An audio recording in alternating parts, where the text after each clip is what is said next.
और इस बीच ईरान ने इजराइल को दे दी है बहुत बड़ी धमकी। जी हां, इजराइल का नामो निशान मिटाने की धमकी दे दी गई है। ईरानी सेना प्रमुख हुसैन सलामी का ये बड़ा बयान, 48 घंटे में इजराइल का नामो निशान मिट जाएगा। इजराइल को 7 अक्टूबर जैसे हमले का डर सता रहा है, ये कहा गया है ईरान की तरफ से।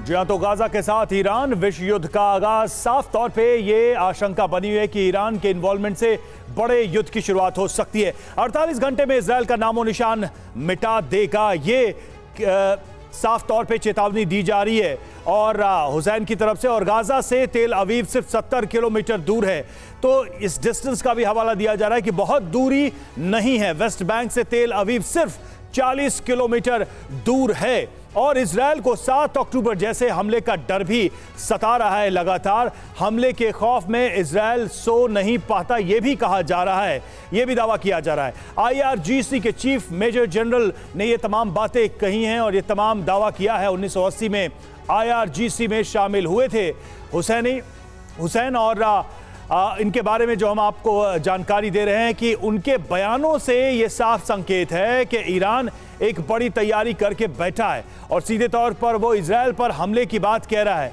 वो ये भी कह रहा है कि हमारी पहुंच से, यानी कि हमारे हमले से बहुत दूर नहीं है इजराइल, अगर उसे कोई भ्रम है तो वो दूर कर ले। ईरान इराक युद्ध में अहम भूमिका रही है हुसैन की और खमेनेई के करीबी माने जाते हैं। हुसैन काफ़ी क्लोज खमेनेई के, वायुसेना की कमान भी वो संभाल चुके हैं, तो ईरान में लंबे समय तक सर्विस और ये एक्सपीरियंस। और अब देखिए ये इजराइल को चेतावनी।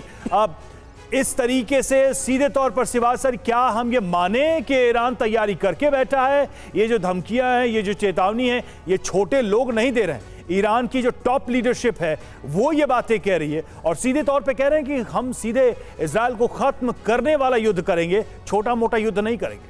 हाँ बिल्कुल रवि, देखो ये सच्चाई है कि ये जो अब बोला जा रहा है ईरान से कि ईरान युद्ध के अंदर दाखिल हो जाएगा, मुझे नहीं लगता ईरान की इतनी हिम्मत है कि वो इसमें डायरेक्ट इन्वॉल्व हो। उसकी वजह यह है कि अमेरिका ने मेडिटेरेनियन सी में 2 एयरक्राफ्ट कैरियर ग्रुप रखे हुए हैं, प्लस 25,000 से 30,000 उसके सैनिक हैं। उसको मालूम था कि ईरान हो सकता है इस लड़ाई के अंदर आने की कोशिश करे, तो इसलिए अगर ईरान कुछ भी कोशिश करेगा तो अमेरिका इस लड़ाई में आ जाएगा। और मुझे लगता नहीं ईरान की इतनी हिम्मत है। और यह भी सच्चाई है कि ईरान के ये प्रॉक्सी हैं हिजबुल्ला और हौती रेबल, वो अब इसमें डायरेक्ट इन्वॉल्व होंगे। और दूसरा, ईरान भी चालाक है, ईरान नहीं चाहता कि वो डायरेक्ट इन्वॉल्व होकर अपना नुकसान कराए। वो हिजबुल्ला और हौती के थ्रू एक प्रकार इजराइल को कमजोर करने की कोशिश करेगा। और ये 3 प्रॉन्ग अटैक होगा जो आप कह रहे थे, 3H, हमास का भी और हौती रेबल और हिजबुल्ला का। मगर ये सच्चाई है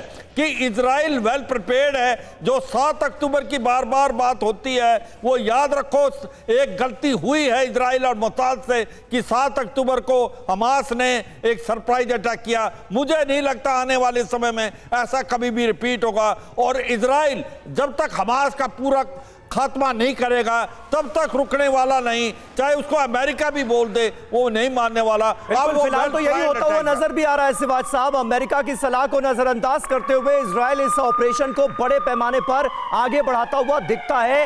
साउथ गाजा के अंदर भी सेकेंड फेज में ये नजर आ रहा है।